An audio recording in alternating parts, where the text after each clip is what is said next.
Hey everyone, welcome to Chats with T. This is a podcast where we get to interview different technology, business, and thought leaders and get insight into their spaces and the amazing work that they're doing. Today's guest is a gentleman that I've been seeing doing a lot of great work online. And as chance would have it, I bumped into him at the gym and reached out to him. And I was like, I'd love to tell your story and just get an insight or better insight into the work that you're doing. So without further ado, I'd like to welcome Stormzy. Stormzy, welcome to the podcast.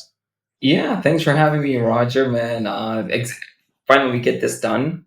I Yeah, know we're talking about, putting something out there. We're together on this for a while now. So yeah. eventually, the fact that we're now here, I'm super excited. So thanks so much for having me. I'm really honored.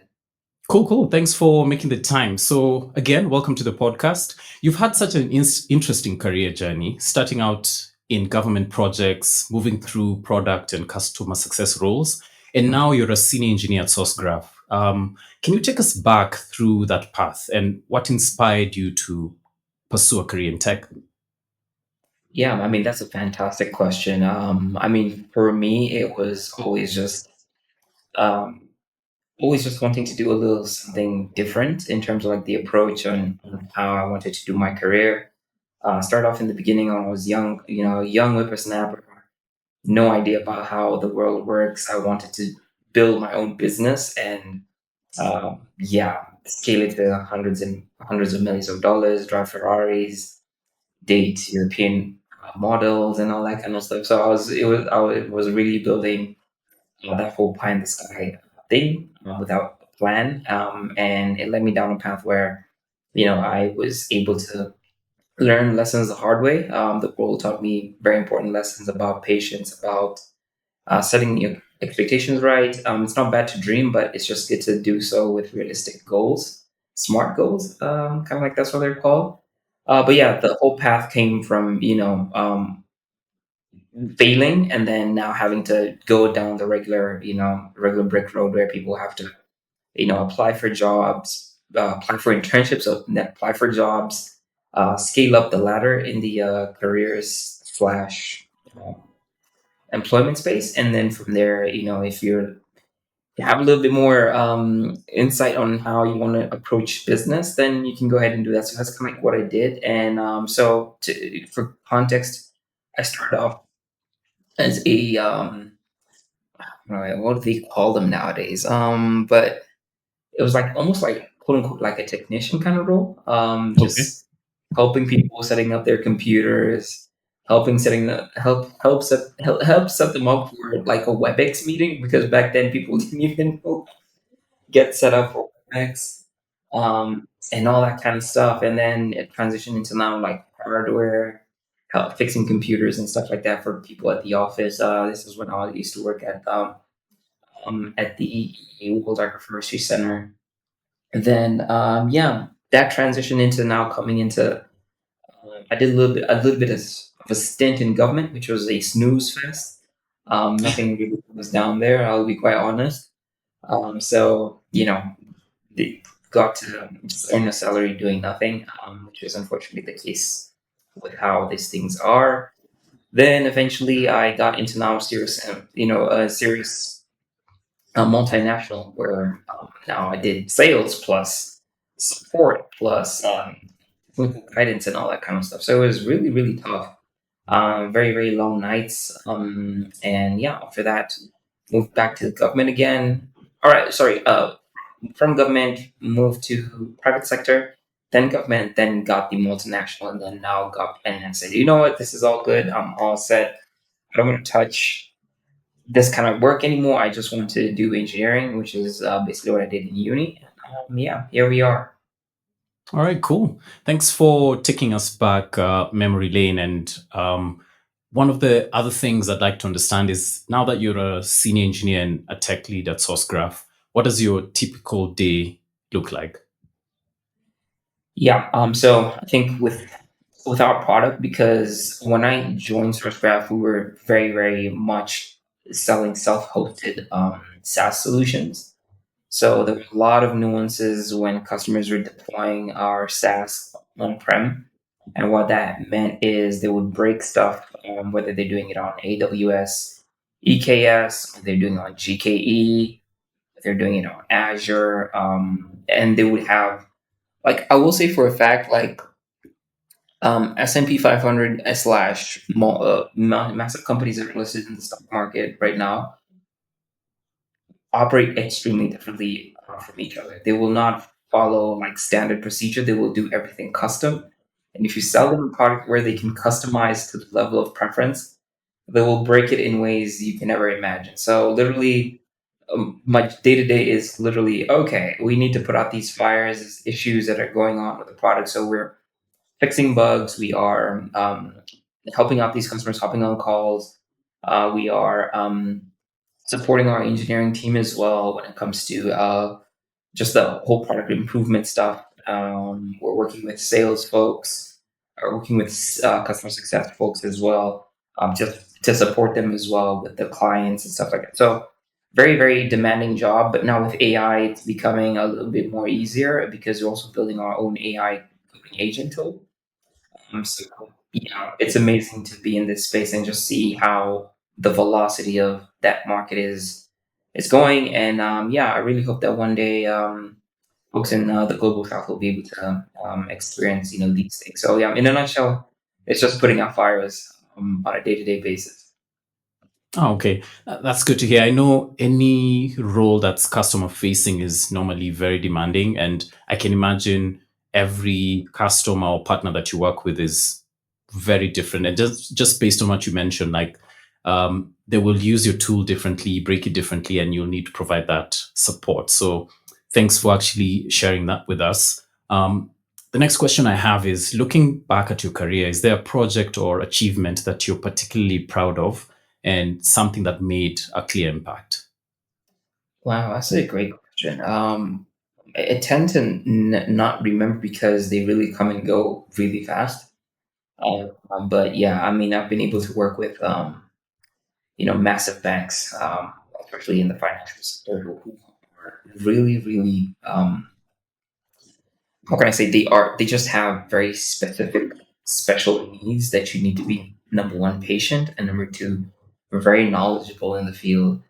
So I'm talking about like these massive banks in the United States that just like will find ways to break the product in ways you couldn't imagine, and basically just helping them from kind of like guiding them through the setup, educating them, and being the focal point whenever they have any issues.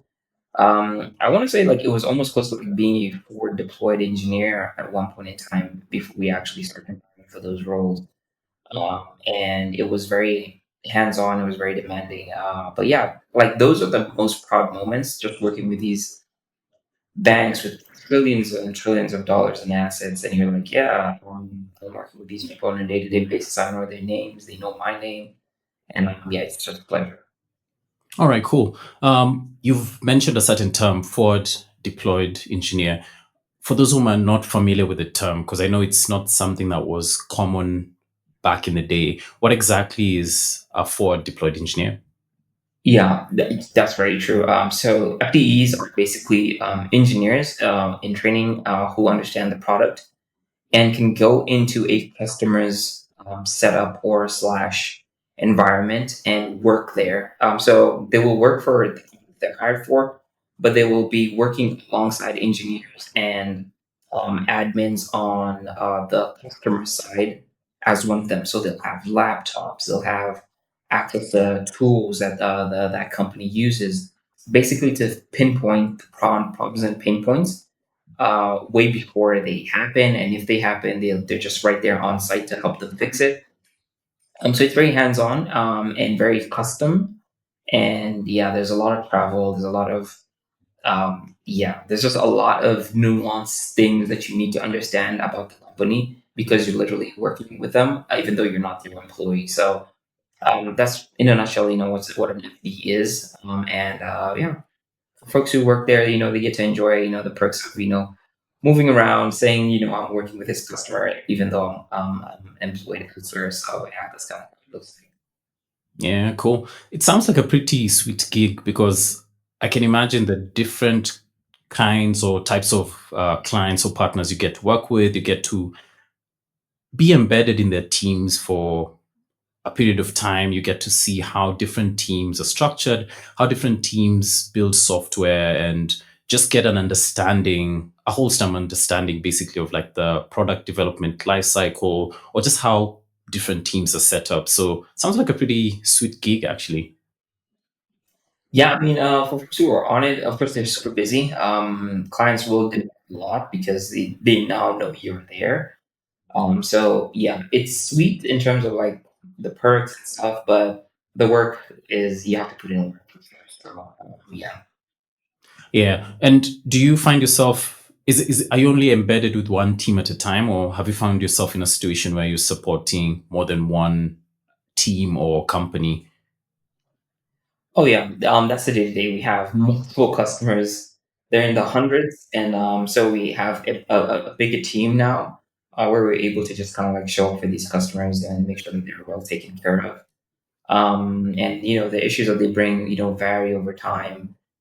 Could require a code change. Some others might require months of um, the issue being in the backlog for it to get fixed and then push in a patch and stuff like that, or in a major or minor release. So yeah, that's kind of how it looks like. But yeah, more or less, it makes the job super interesting because it's just not one customer. You get to interface with several massive names in the world today in terms of tech and software, and yeah, it makes the job really interesting. Oh, that's good to hear. Earlier on, you had mentioned AI, and I know AI is the buzzword right now. It's everywhere. So I just wanted to understand. AI is actually changing how we all work. The question I have for you is how are you incorporating it in your development workflow, and what in the AI space has you the most excited right now?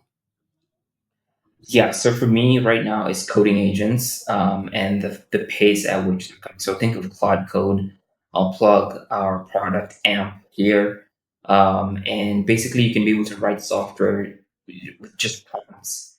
Like you can build enterprise grade software with prompts, from front end to the back end to setting up the database, even connecting a cloud provider or a cloud solution onto your software, and you can sell it. Like, of course, the quality of code will always depend on the LLMs that are available. So for cloud, of course, it's just Anthropic. But for now, our product AMP, we have all the LLMs. So think of your OpenAI LLMs, GPT-5, GPT o4, o3 Mini, all those kind of LLMs. And then you put in the Anthropic ones, you put in the Google ones slash uh, Vertex LLMs as well. So there's a myriad of uh, LLMs that you can use that can basically check each other. They're like how you and if we work together, you would check my mistakes, and I would check, like I would do code review on your code, and you do code review on my code, and basically improve each other and make a couple of changes here and there. So that's what really is exciting me, and the pace at which companies are setting aside budget to just have these products because they want to move fast and don't want to get left behind.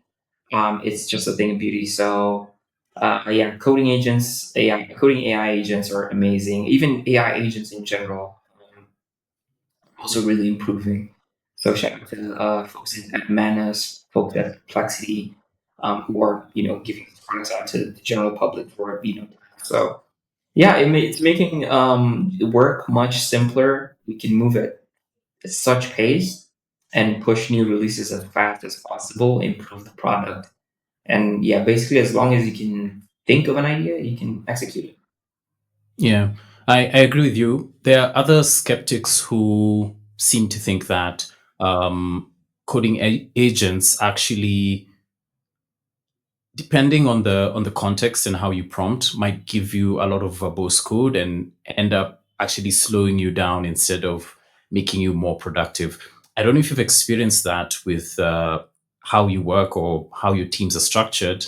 I just wanted to get some thoughts on that and whether you agree with the same. There's some people who are like, yeah, this makes us really productive. Others are like, yo, this it just gives out so much bloated code, and you find that you'll actually have to go and take out a huge chunk, basically pointing to the fact that these tools are not yet at the level that you can completely say replace engineers completely, but it's a tool like any other tool. It has its strengths, it has its weaknesses, and you need to know how to apply it to different contexts. So what are your thoughts when you hear people who are not as sold on the whole AI being a tool that's really pushing productivity in their teams? Yeah, I totally understand where they're coming from. And I understand, that, the fact that LLMs are basically, just ingest of information out there and how they interpret it and, just give it to you is basically relevant to what you fed that LLM. So basically, for me, it's just the fact that what I was experiencing last year with coding and working with either agentic or rag chat to come up with code um, has significantly improved. And the pace at which it's improving is what is now catching my eye because I work with these tools on a day-to-day basis, and the fact that you can have multi-context agents, sub agents, working. So basically, you can have a sub agent just checking for reference and materials, double checking for. You can have another sub agent double checking what that agent is giving them in terms of reference, and basically just kind of like multi-thread all these things into one tab, and just have the AI checking itself, and another AI checking that AI that is basically checking itself. So the fact that you can like multi-layer all these things together to make sure that you can improve the level of output of code that's coming out is really impressive to me, and that's something that AMP is doing or that we're doing, and it's just the fact that this is improving day by day exponentially. I understand why the folks are talking about, they're saying, what it doesn't push out quality code. I have to pay, but it will get better. And when it does, you'll have more or less very few code reviews, and you'll just be kind of like, pushing to main and just, making those commits, pushing those commits to main and, merging and stuff like that. All right, awesome. Thanks for your insights on that. I'd like us to switch gears. And I know beyond tech, you're also widely recognized as a financial educator. The question I have for you is what inspired you to step into that space and start teaching people, especially about the US markets? Yeah, I mean, that's a great question. And, we talked about this in the gym at one time. And for me, it was always about, when you work with companies in the West and have that exposure and see what people are doing and how far folks in the global South are and how we need to catch up. Yeah, you just feel a sense of responsibility to do something, just give information out for free, help people get access and know that it's possible for folks of our skin color, folks of our region to also share the same wealth that is being created out there, and just be a part of, just live good lives at the end of the day. I mean, everybody deserves that. So for me, I just took it upon me because it's something I've always been interested in since a young age. And I was like, yeah, I need to stop gatekeeping and just doing this for myself and see if I could be able to just build something special for folks out here and give them access to information that they can rely on. Because at this stage in time, in the world today, trust is at an all time low. So if I can be someone that they can trust, I think I'll have lived out my life's mantra of just helping as many people as possible. So that's kind of like what led me down this path. I'm still very new in it, trying to understand how socials work and how we can be able to, use that platform to not only teach but also to build something special and also make a living out of it. Awesome. What does investing mean to you? Mhm. That's a good question. Hmm. So investing to me basically means I want to go ahead and sacrifice what I'm eating right now or what I'm supposed to enjoy right now so that I can enjoy it later.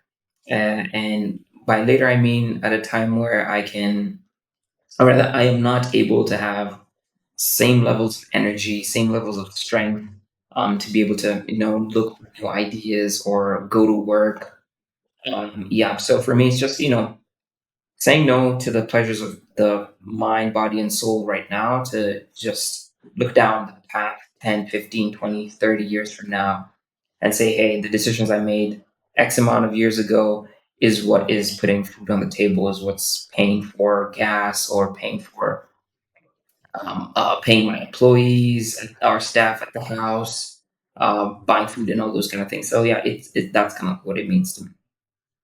Oh, awesome. What I hear you say is deferred gratification. So, sort of thinking long term, thinking into the future, and making sure that your future self is thankful for the investment or the input you put in your earlier years. So that's interesting.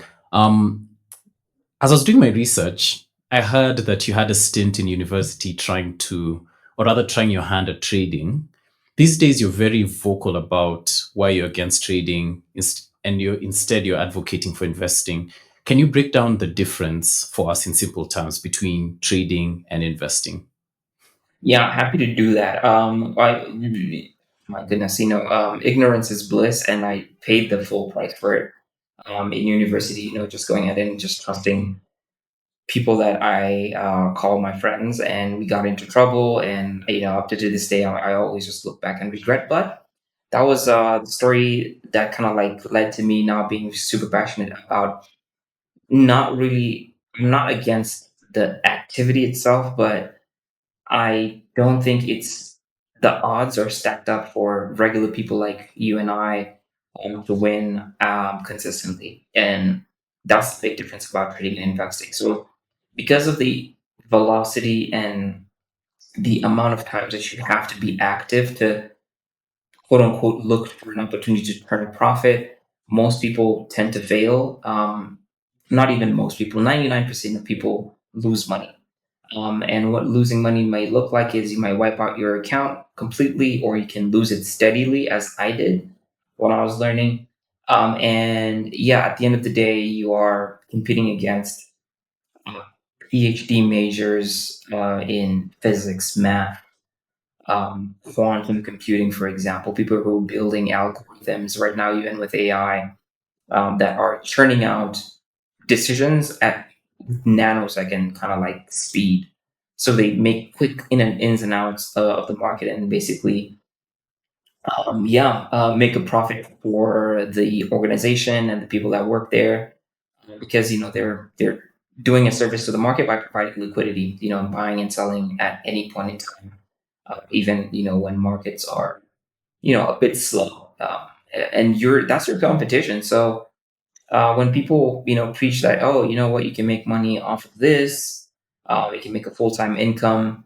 There's some cases where people do, but majority of the time it's just prerogative or a story or a narrative being pushed to benefit the person who's pushing it and the relevant parties that are associated with them.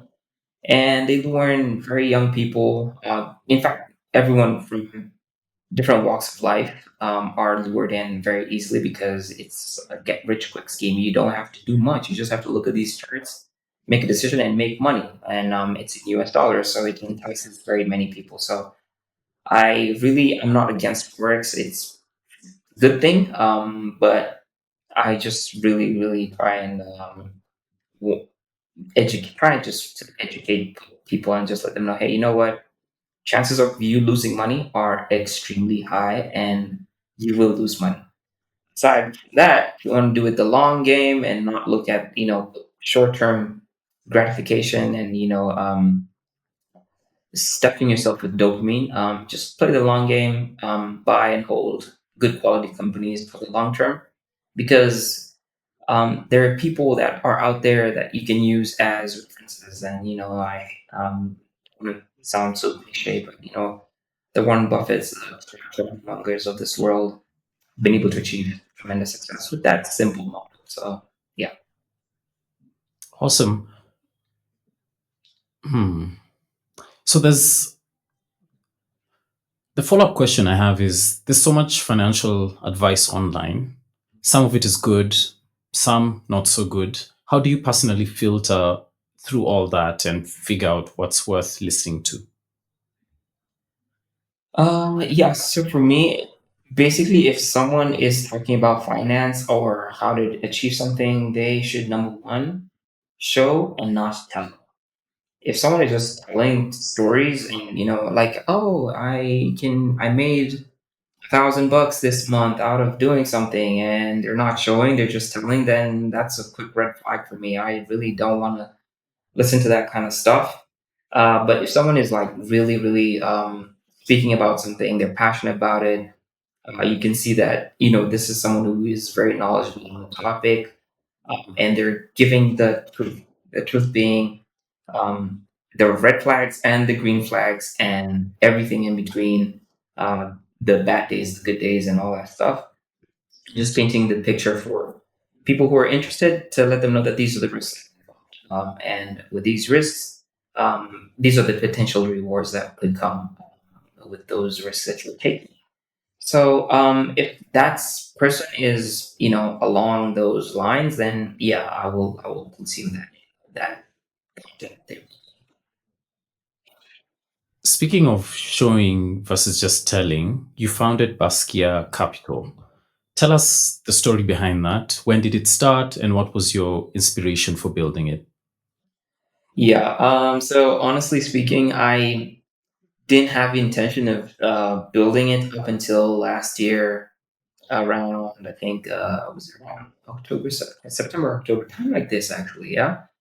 And I was looking at getting into YouTube, and I was like, I don't know what to talk about. So went ahead and hired a YouTube coach. We looked at my strengths, what I usually do, what I'm passionate about, and they were like, "Yeah, why don't you talk about this? I mean, you do it. You already have your own portfolio. It's a good niche. It pays well in terms of RPM, so revenue per mil in YouTube on YouTube.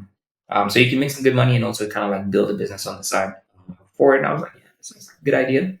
So I started looking into it, started making content around it, and yeah. Long story short, so towards the holidays last year, that's kind of like when we started the whole process of registering the company. So it's registered in the United States, and haven't looked back ever since. We're just slowly trying to grow. Number one, giving away the value for free, which is very important.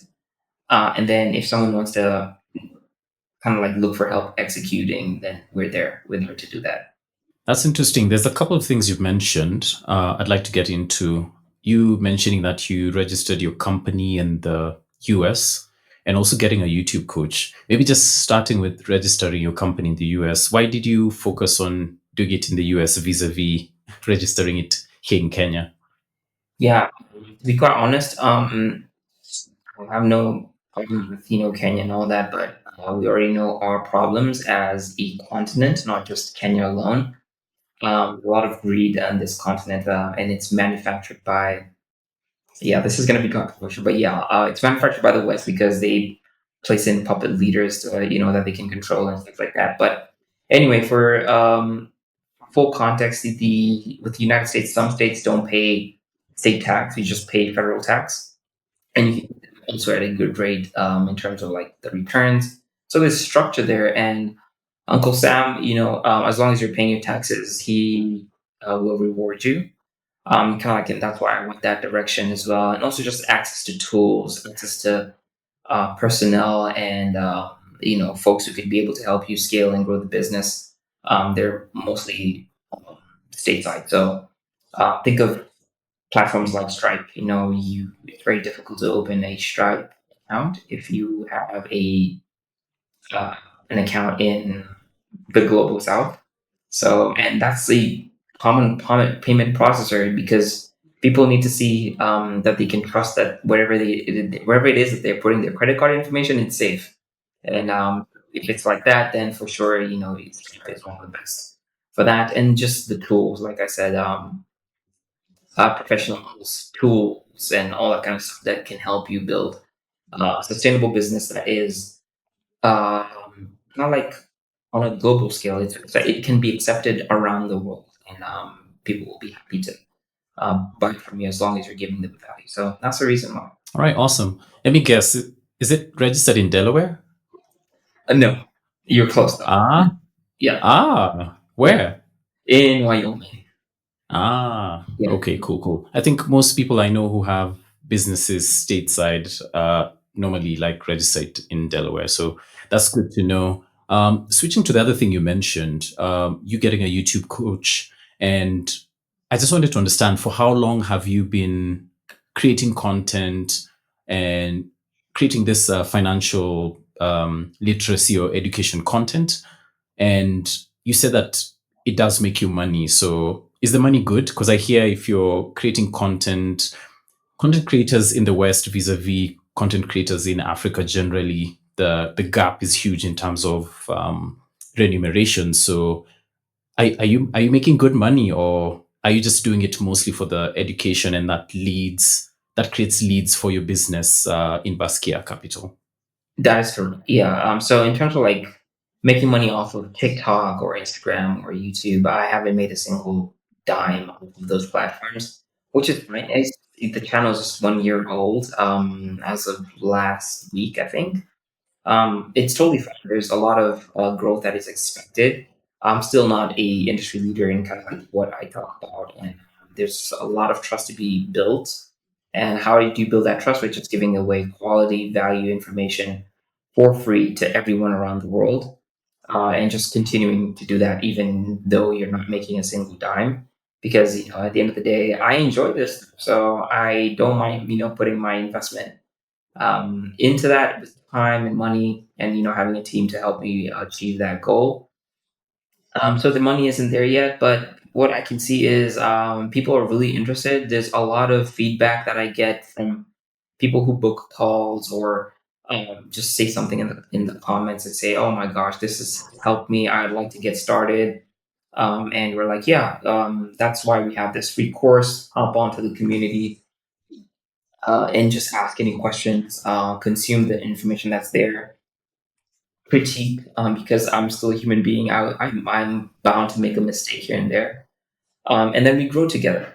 So it's a community. And then from there, if someone needs help with the execution, like I said, now that's a lead that now converts into a business opportunity. And we also want to make sure that we are very affordable and giving a ton of value as well, so that we can be able to just spin up this flywheel, make sure that we are quote unquote household name, if I could say that. And yeah, we're just helping as many people as possible. Awesome. You mentioned something about teams, and I know you're a team lead at Sourcegraph, and now in with Basquiat and the content creation, you also, I believe, you have a team that you're working with. What's your leadership philosophy, and how do you lead your teams to make sure that you have successful outcomes? Yeah, that's a great question. So for me, I will not and will never try and do any kind of like micromanage. You are an owner. You own your work. The only thing that I will come in and do is just give you feedback on a couple of things that could be improved.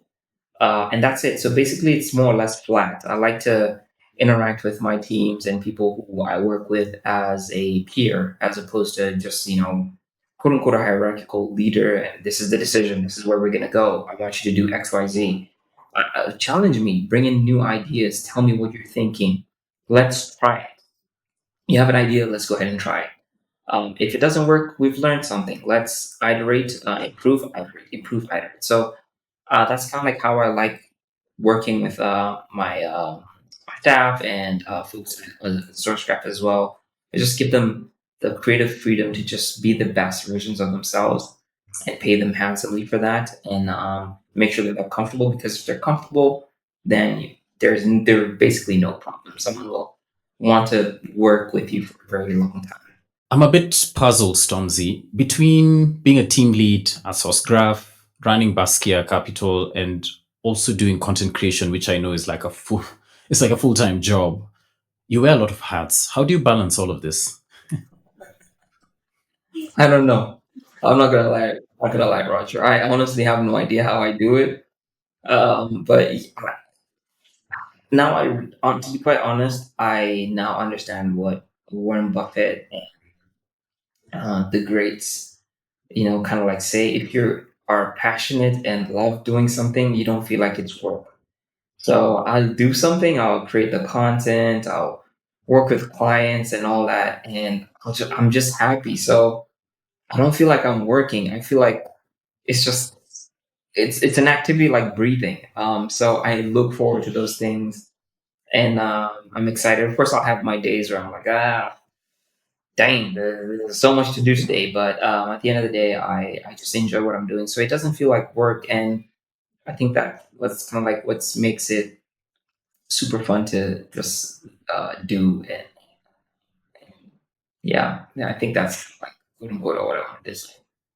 Okay, I like what you said. Like it's fun to do, it's challenging, and then I think also just the whole mentality of I remember hearing online, and people normally say like most millionaires, billionaires have multiple streams of income. So for you, I see it as also multiple streams of income. So yeah, it's pretty cool.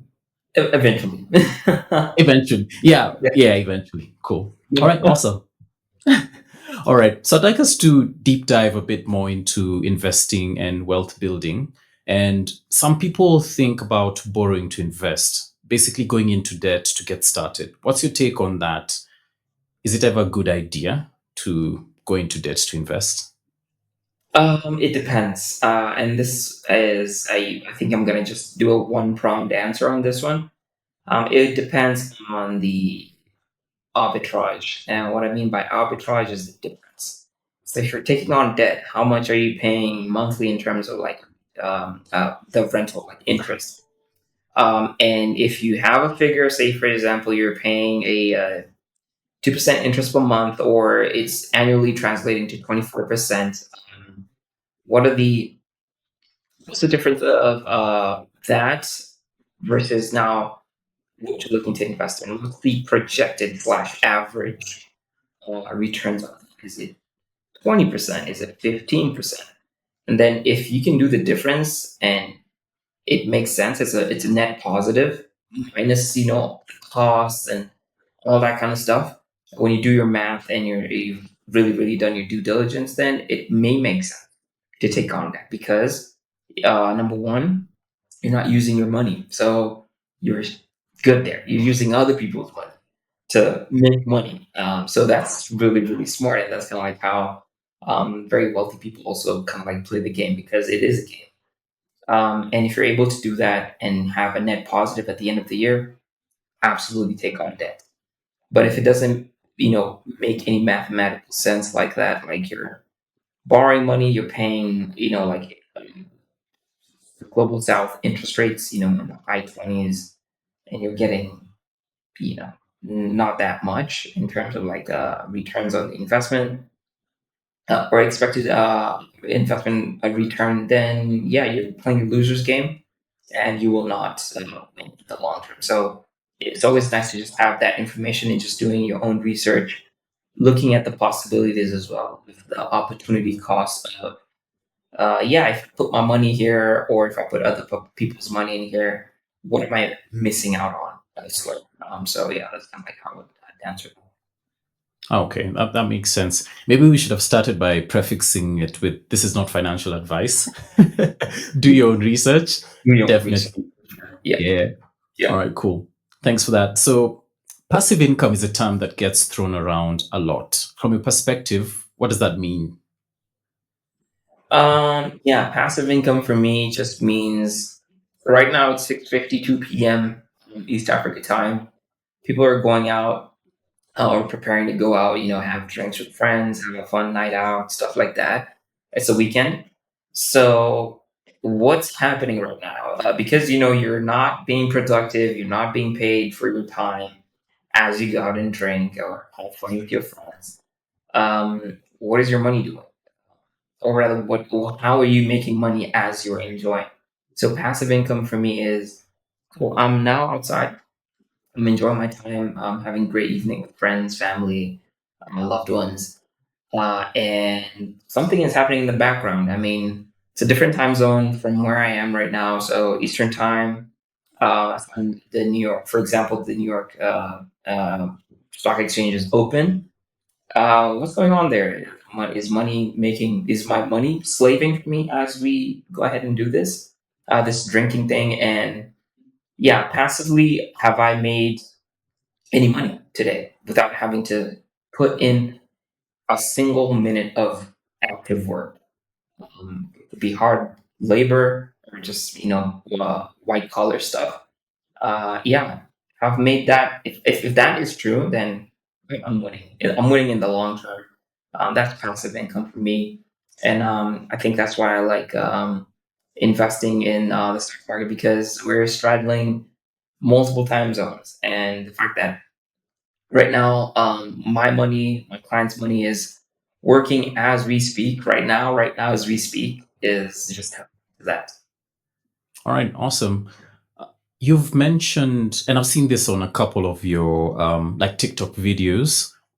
You've mentioned before that special funds often come with very high fees, especially compared to the ETFs that you advocate for. And I know in the comments you've been roasted a couple of times because Yeah.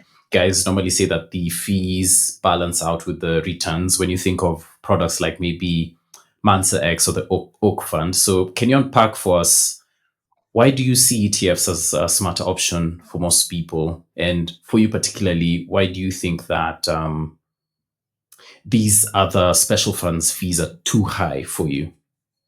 Yeah, I'm really happy to explain. And once again, like I always say, it's always better to show than as opposed to telling. So if you'll allow me, I don't know if it's okay for us to do a screen share. I can just bring up Yeah, my. sure.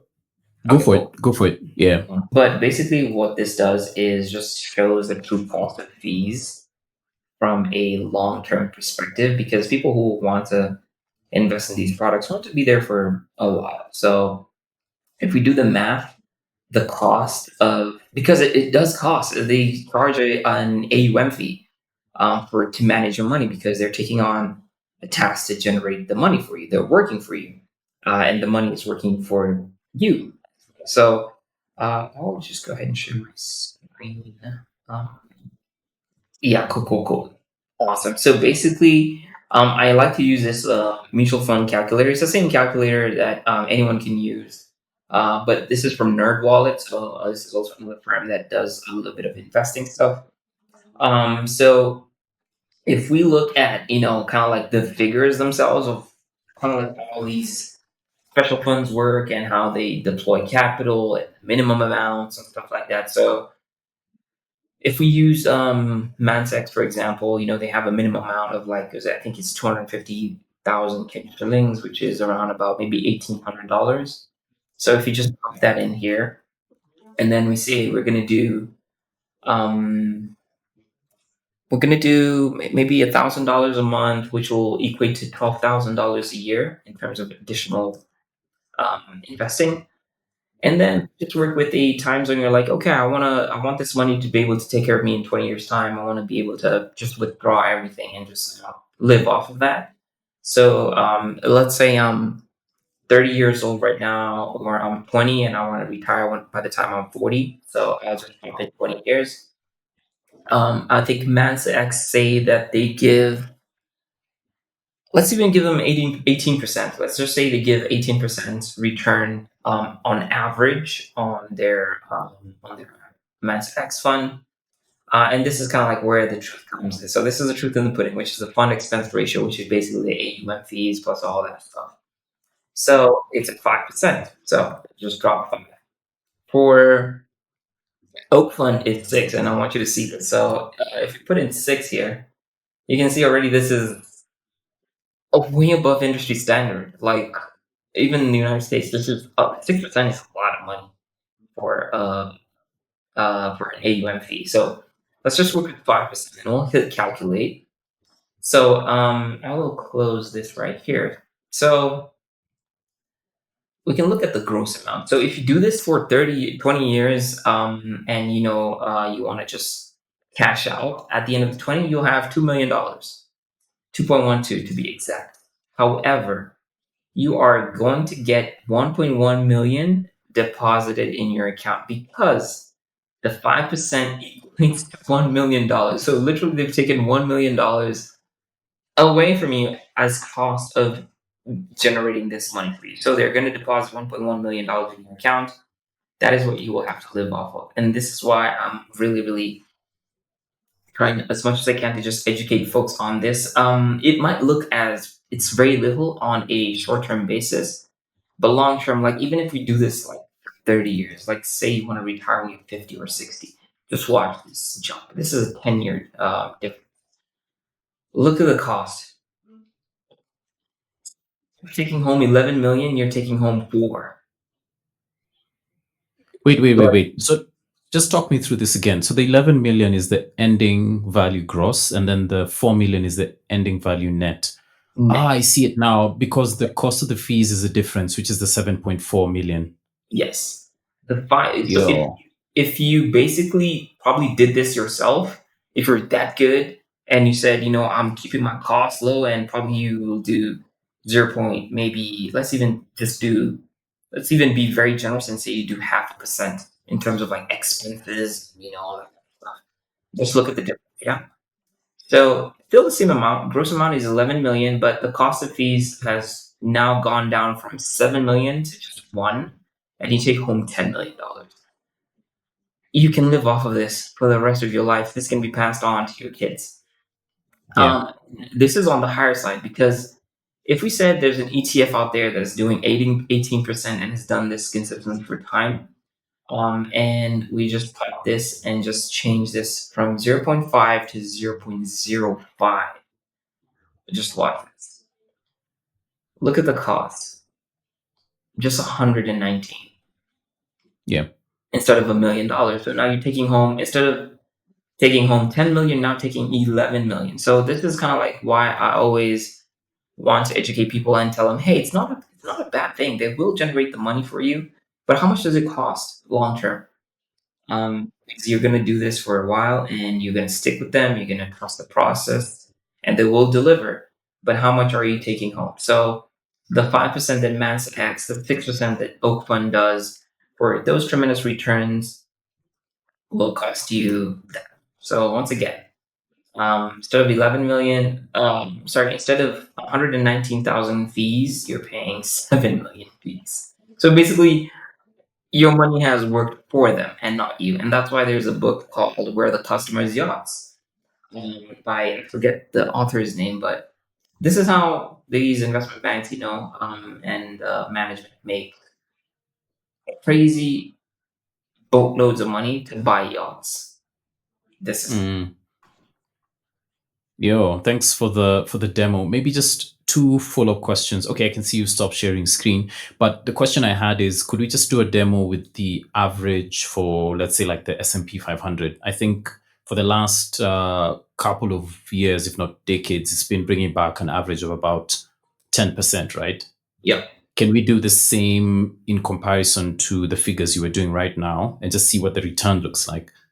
Yeah, for sure. So I don't know if I'm sharing right now. Okay, there we go. Yeah, yeah. Okay, so we'll still keep the same amount. We'll just keep the fiduciary discipline of putting in an investment, 250,000 Kenya shillings, which is $1,800, or whatever amount it is in rands, or whatever amount of currency your viewers watching are accustomed to. And then we just do the additional 12K per year, every year for 30 years, and we just drop it down to 10%, which is the average. So we'll keep the fund expense ratio as 5 for these special funds that we've talked about, and we'll calculate, and then we'll see. So the money will have worked and returned $2.2 million, but the cost of fees is even more than what you take home. So they're taking home $1.3 million. You will get 844. So once again, they have used their money to make themselves extremely wealthy own cost. But if you were to just track an index fund with very, very low expense ratios, which are in the point zeros, point zero somethings, like say for example, just the S&P 500 ETF from Vanguard, which is VOO, which has a Chance ratio of 0.03, if you might know. If we hit calculate, just watch this. So ending value is just the same, 2.2, but look at what you're taking home, $2.1 million, and the cost of fees is just 13,000. So it's so affordable. And this one, you're just putting in money and just letting it work. Nothing else. There is no manager. There's no one. Of course, there's no one to kind of like tell you, oh, these are the results that we achieved. This is the return, etc., etc. But at the end of the day, yeah, they take home a chunk of money from the gross value and leave you with peanuts that you will have to survive on for the rest of your life. That's the goal. And basically you'll have worked for them. So that's kind of like why I always really really keen on positive fees, because yeah, they really really come to add in the long term. Cool. Thanks for that, Stormzy. And thanks for showing, not just telling. Nice. Yeah, for Yeah, sure. cool. Related to that, who would you say ETFs are best suited for? What kind of risk profile do they really work for? So this is more or less for defensive folks, so folks who really don't want to read company reports. They don't want to listen to earnings calls. They're not very active. They don't know, like, okay, I don't know what this company is going to be doing in the next 5, 10 years, and how the stock will get affected in terms of price appreciation or depreciation. So it's for someone who has a very risk averse profile, if I can say that. They just don't want to touch risk at all. ETFs are good for this, because whether the market is performing well, whether it's performing badly, you will get an average-ish return. In the long term, as you just mentioned, very smartly, that on average it's been 10%. So of course this includes the massive downturns where it's done -40, -50, and the great bull runs that have returned 70, sorry, not 70, like 30, 40%, and stuff like that. So it just averages out and it's just 10. And if you're comfortable with that, 100% go for it. Awesome. My follow-up question on ETFs is this. I know the S&P 500 is one of the popular ones, a basket of, and keep me honest here, like 500 of the top performing companies in the stateside, and it's different businesses, right? Like technology, manufacturing, and all that. I hope I'm correct. Keep me honest there. Yeah, you absolutely bang on. Absolutely, yes. Okay, cool. That being said, the first batch of crypto ETFs launched last year. What are your thoughts on these ETFs? Do they actually have a place in a portfolio? Yes, they do. That's why they exist. They're time tested as well. I mean, crypto has been here since when? 2013? Even earlier, maybe, when the Yeah. Satoshi Nakamoto white paper came out and Bitcoin was created. And that's why we're seeing, the value of the single coin now over $100,000, which has made millionaires, people who made that bet. So, I mean, at the end of the day, just goes to show that it's a crypto is here to stay. It's not going anywhere. If you are keen on it, if you want to take on a little bit more riskier things, 100% go for it. For me, like I said, like as we said, both of us, this is not financial advice. It just depends on what the individual who's watching this has researched and whether it makes sense to be in their portfolio. 100% go for it. You have more information than I do. I have not touched crypto very heavily. I just used to own a couple coins and sold it off so that I can now literally just focus on something that I understand and have good knowledge. Yeah, awesome. I agree with you. Again, do your own research and only invest in, let me say, like ETFs or asset classes that you actually understand and are knowledgeable on. So I agree. I work in the crypto space. I don't own any crypto ETFs yet, but I do have a couple of coins that I own, hold, and understand the mechanics of. So I agree with you 100%. Invest in stuff that you do understand. Cool. We've talked a lot of shop when it comes to ETFs and investing. And again, thanks for the demo you just did.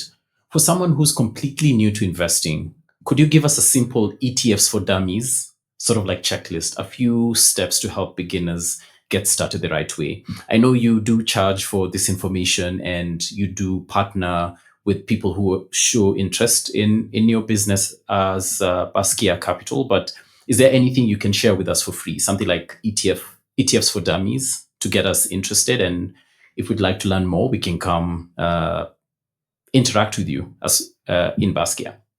Yeah, sure. I mean, this information, like I said, information is free. It's free. You can use AI right now to get a basket of your own ETFs based on your risk profile, just by answering a couple questions.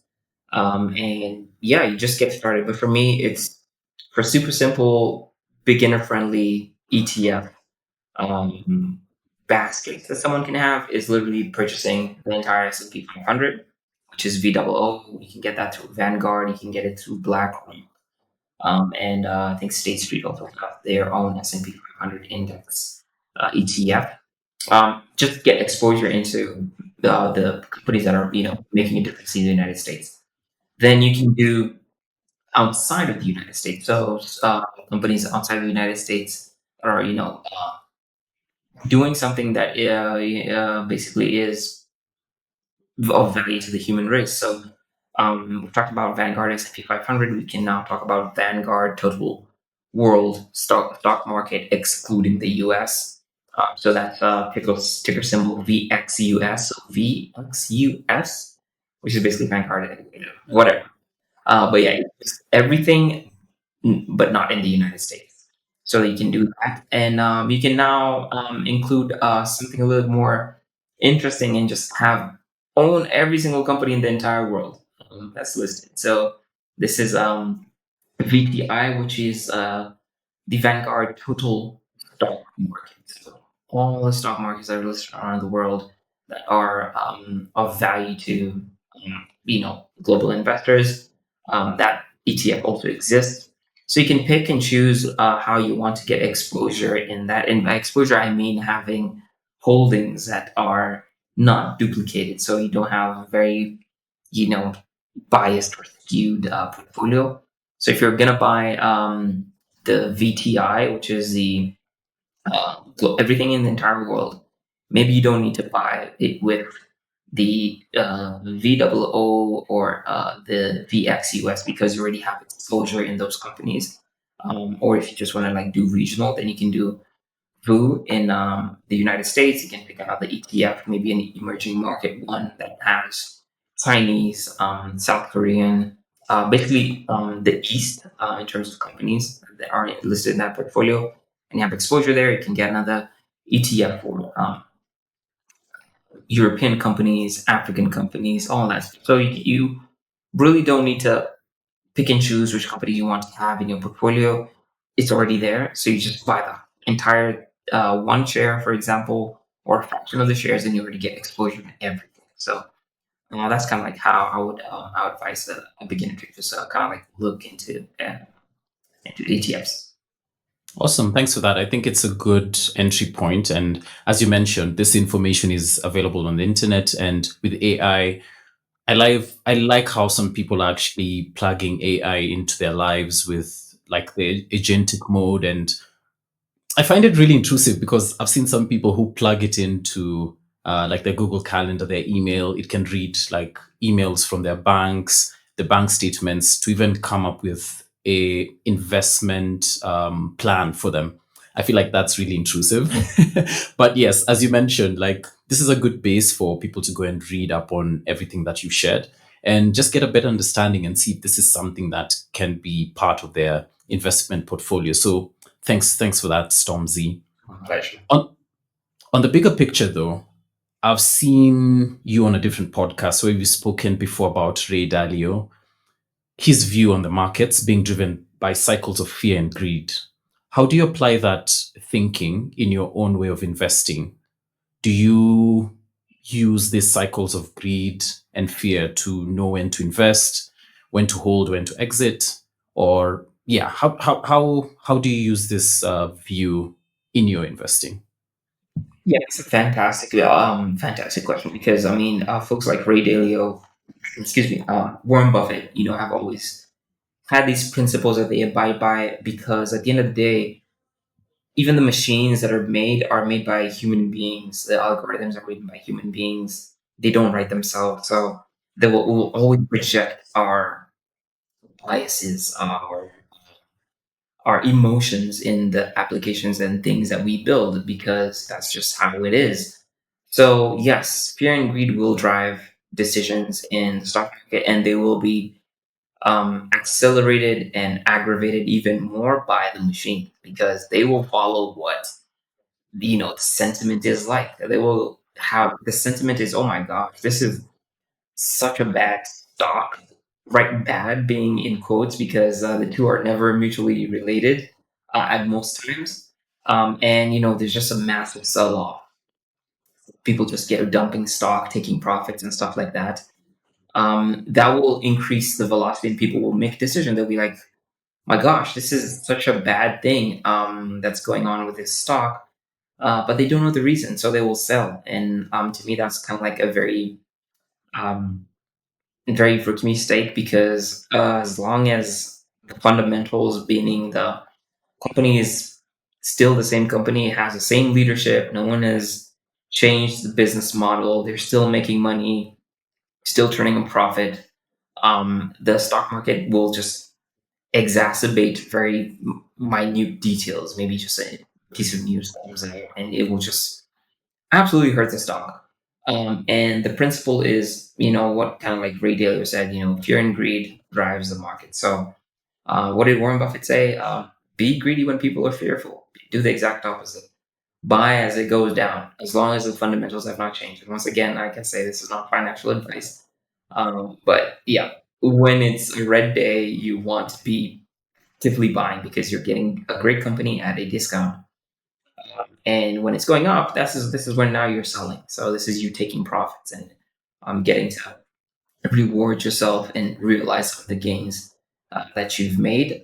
So fear and greed will always drive the market for as long as human beings are the primary drivers of the products that we consume and the markets that we participate in. And if you're able to just master yourself, because it's all about self mastery and discipline and sticking to and a philosophy and saying, when it's going down, I'm gonna buy. When it's going up, I want to be a seller and stuff like that. So if you can follow that, then you have absolutely conquered the game because that is the game. It's a game of it's an internal game. It's not you versus the market. It's actually you versus you. I like that. It's you versus you, and it's actually true because whenever you get into investing, depending on your risk appetite and stuff like that, and how vast you are with investing, I realize it's getting past a certain fear that you have, and then, as you mentioned, just being self-aware, understanding the fundamentals of a business. Has it changed? When and I like this in the crypto space because there's always like a fear greed index. So if you check out some sites, like whenever it's pumping, you see like the greed index is really, really high. So if you're observing, you're like, okay, maybe now is not the time to buy. And then when again the booms and busts, when it goes bust again, the fear index like swings the other way, and most people are like, okay, probably that's the best time to buy. Sometimes you're trying to see, okay, is it really the bottom or is it going to go much lower? And the reason why I say this is I like what you mentioned, like just having that. It's more of a like internal game. It's more of a game, and it's more of you understanding yourself internally. And I know most people also advocate for dollar cost averaging because that way you're not too what's the word I'm looking for? You're not observing like every day checking the ticker, is it going up or down, but you're like, I'll invest consistently, maybe weekly, monthly, a specific amount over time. And that way it actually evens out. So whether it's going boom or bust, it evens out over time. So thanks for sharing that. When you're just mentioning that, that's what actually came to mind. It's not you versus the market, it's you versus you. So it's you just mastering yourself basically. Thanks for that. Yeah. Cool. Awesome. Still on Ray Dalio.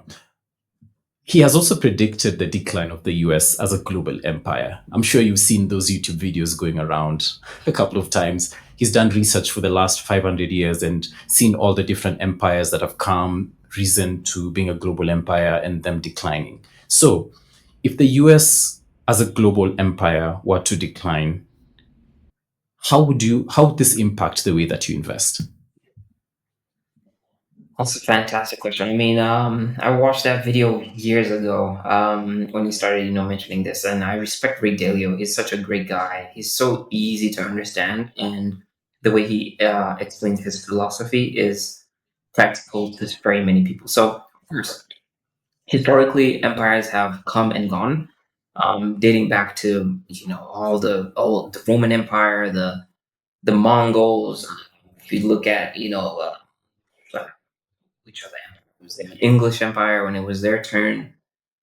Maybe if you could call the French as well an empire as well. All those empires came and went. However, I do not know if they, because the whole idea of the time was conquest for physical resources. That is how kind of like they went ahead and lost track of uh, the whole plot. They lost the plot right there because it was just, we're just going to go ahead and get vassal states. We're going to acquire land. We're going to acquire slaves, and they will, contribute to the growth of our empire and stuff like that. And they overstretched themselves at the time because knowledge was a little limited then, and they didn't use history that much. So when it comes to the American Empire as well, um, honestly, I don't know if it may or may not happen. But if I were to make a bet, possibly not in our lifetime, maybe in a different lifetime because of the level of application of number one, technology, the application of military might, and all that stuff, and the way they're just approaching conquest. It's just not.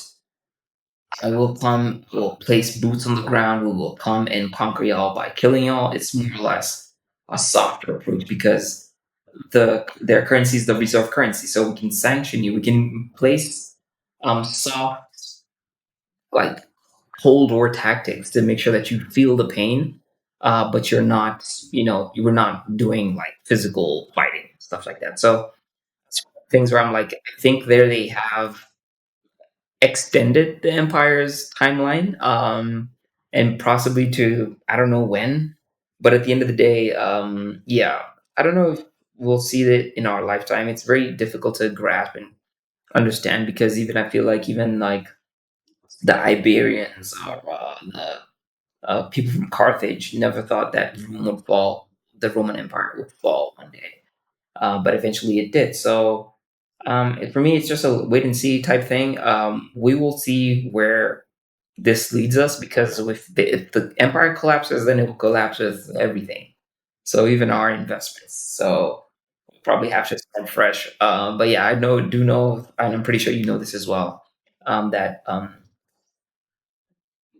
there cannot be a vacuum for too long. Yeah. Otherwise, it will just it'll go to the shitter, honestly. So someone will have to come and replace. So let's just see. So far, they're doing a both terrible and good job to continue on with the empire. But yeah, we have a very very long way to go until we see something that will erode their reach and might. Yeah. Yeah. Thanks for your insights on that. I was also just doing a bit of research, and I think his projections are more of like maybe in the next 50 to 100 years or sooner.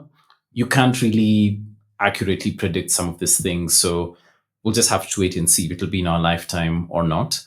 Secondly, you mentioned about the vacuum, right? So we can't have a vacuum for too long. I know the nation that's been projected to be the next global empire is the Chinese, whether it's military might or even like technological advancement. And as you rightly put it, like in times past, like the military might of the US and the dollar being the reserve currency is what's put them on that particular global stage.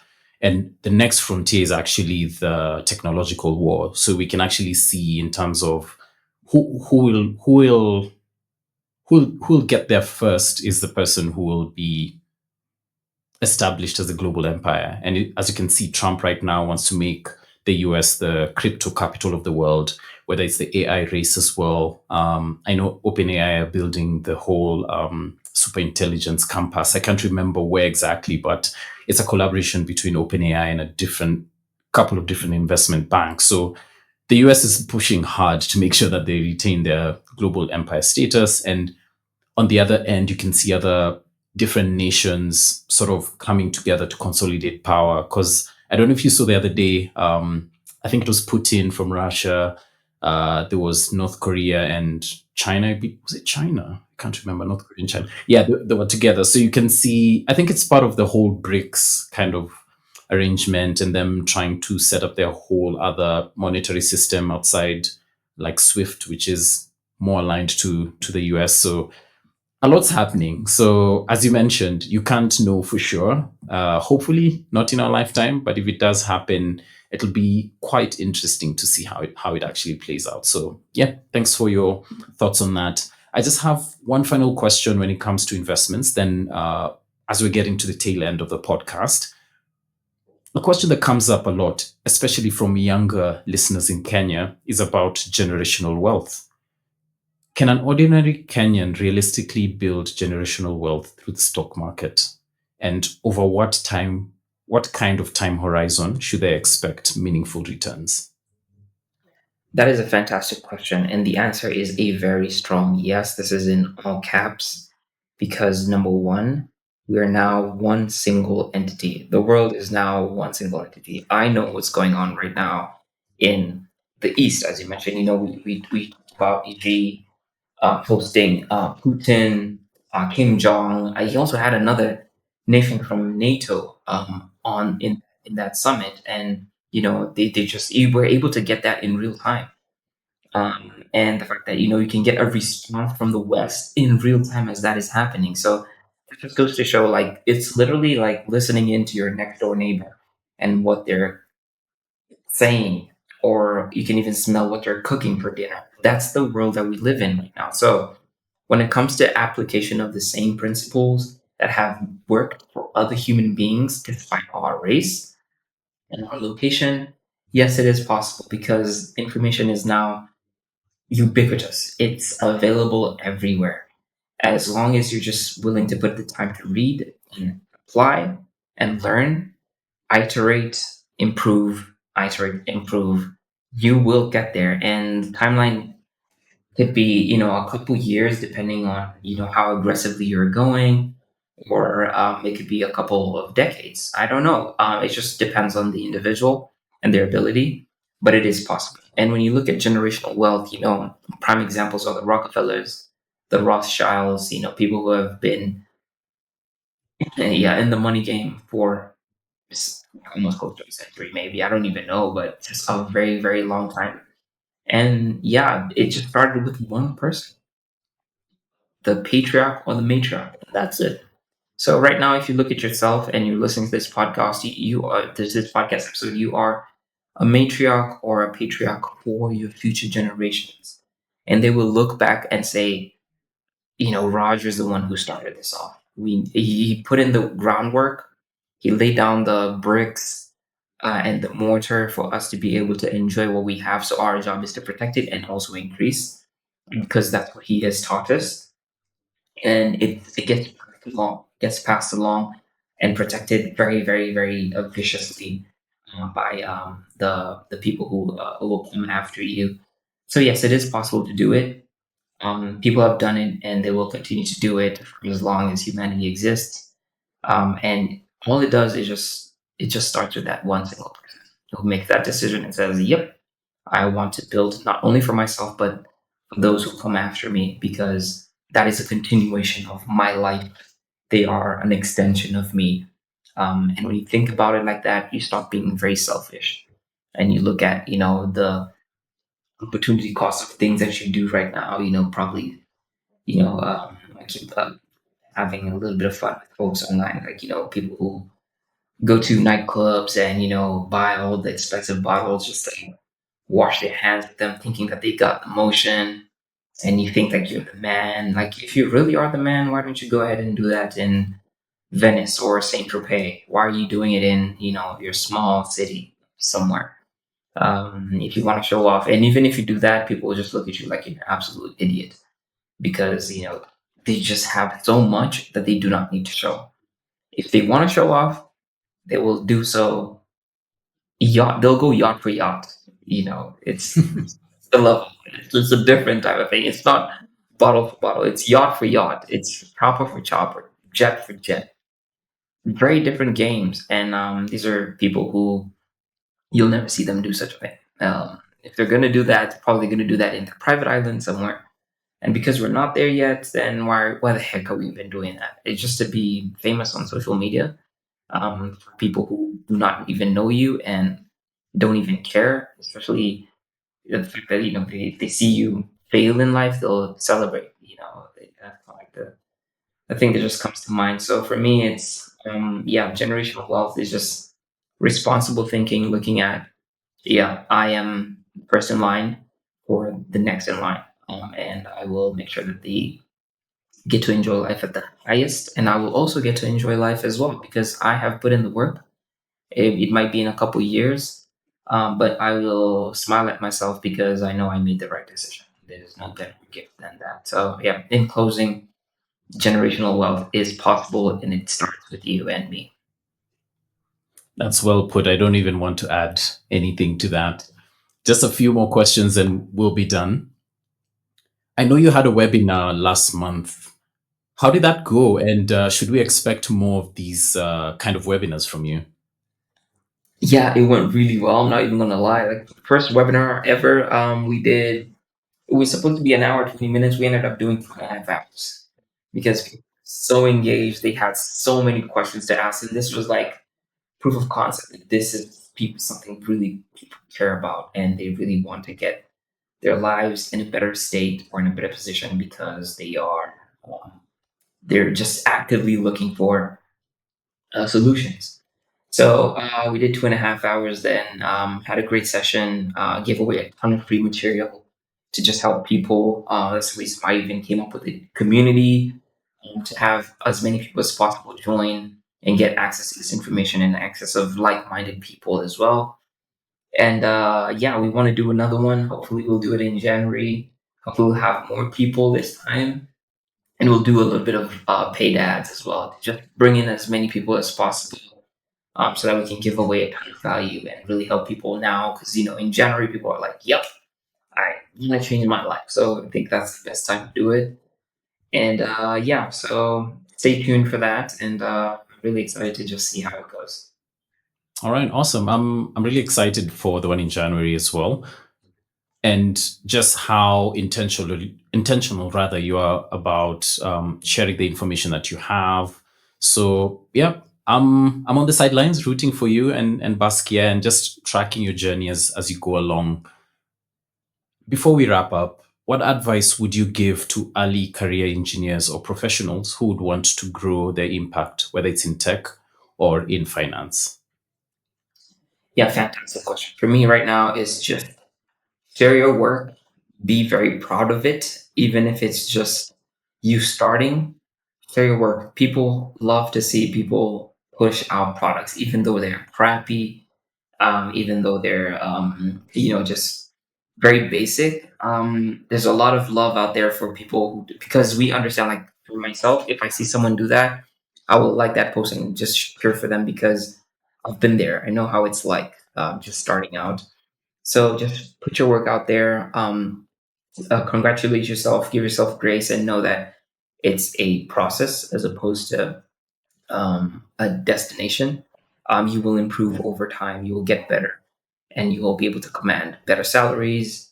You'll be able to build better products. You'll be able to impact other people positively with your whatever it is that you build. So keep going. Don't stop. And in case pretty sure you also have a policy where people can kind of reach out to you if they need any help. So same thing for me. If it's in the software world in tech. I'm happy, always happy to help. When it comes to finance, I'm extremely happy. So all my comments, I try to on my TikTok and Instagram, and my DMs are always fully answered. I never want to leave anyone behind, leave them hanging. So that's kind of like the difference that I'm trying to do, or trying to approach when it comes to content. So yeah, hopefully we'll be able to use AI to scale that. Yeah, awesome. The final question I love asking guests when I have them on the podcast is what we call wisdom nuggets, right? So, what is one book, quote, a practice, or an ethos that has kept you grounded or has inspired you throughout your career? For me, it's just two. One is for my mom, who's my best friend, mentor. She's everything to me. For me, she just told me, take it every day at a time. And what that means is, take some time to smell the coffee, smell the roses, appreciate where you are because you have come from somewhere to get where you are right now. And you will get to a certain level and you will appreciate the whole process of you taking this time to just smell the roses along the road. So really shout out to her for just sharing that. And the last one is the one from Walden. And it's just if you have built castles in the sky, you need it not um, bring them down or demolish them. Build up the foundation to support it. That to me has just been a life changing quote because it allows us to dream, and then that gives us the grace and the leverage of now putting in the work. So you now have the castle in the sky, and you're putting in the work to do it. So it makes it even much more rewarding when you're able to go down that path to see yourself grow and build the foundation of support. So that's basically it. Fantastic. Before I wrap it up, moms are the best. Mhm. Mhm. Moms are the best, man. So shout out to all the moms out there. Yeah. Y'all are amazing. And yeah, y'all are amazing. Finally, where can people find you online and follow your work? Yeah, I appreciate you, kind of like just shouting out the moms, so shout out to them, and also to the dads as well. We're not gonna leave them behind. But yeah, so if anyone wants to reach out to me, you can find me on TikTok at Life of Stomzy, so LifeOfStomzy. On Instagram, it's at the Life of Stomzy. So you just add the, and you're good to go. On YouTube, it's at the Life of Stomzy Show. And yeah, that's basically it. If you want to drop me an email, my name Stomzy at Basquiat Capital. So BASQUUIAT Capital.com. Drop me a line. I'm always responding to pretty much everything. Awesome. Thank you so much, Stormzy. Thanks for honoring the invite. You're now a friend of the podcast, so we'll be watching from the sidelines, cheering you on, and celebrating the wins that you'll make as you progress in your career and in your business. Really rooting for you for Basquiat Capital and also just on your content creation journey. So we'll be checking in to find out how you're doing and hopefully have you on the pod again to share some of the wins, some of the lessons you've also learned across, or rather along the way. So thank you so much for honoring the invite. It was an awesome experience having you on. And yeah, wishing you the very best. Cheers, man. Yeah. Yeah, I really appreciate it, man. This wouldn't have happened without you, Robert. So shout out to you. Thank you so much for just extending the invite. Honoring was just a matter of, gentlemen's principles. We shook on it. We said we're going to do it. I had to make sure that I was available on time to make sure that we hop on this. So shout out to you for what you're doing. This is such an amazing um, platform that you're providing, regular people like myself with. Can't thank you enough. You're doing an amazing job. Also rooting for this podcast. It should be visible around the world because, why not? It's just amazing work that you're doing here. And yeah, rooting for you. We'll also want to just happy to hop on again and do this again with you anytime. You have full access to me. You can ask anytime and I'll do it. All right. I'll hold you to it. So thanks, man. Yeah, for sure. Cool. Thanks a lot. And I'll see you at the gym. Yeah, absolutely.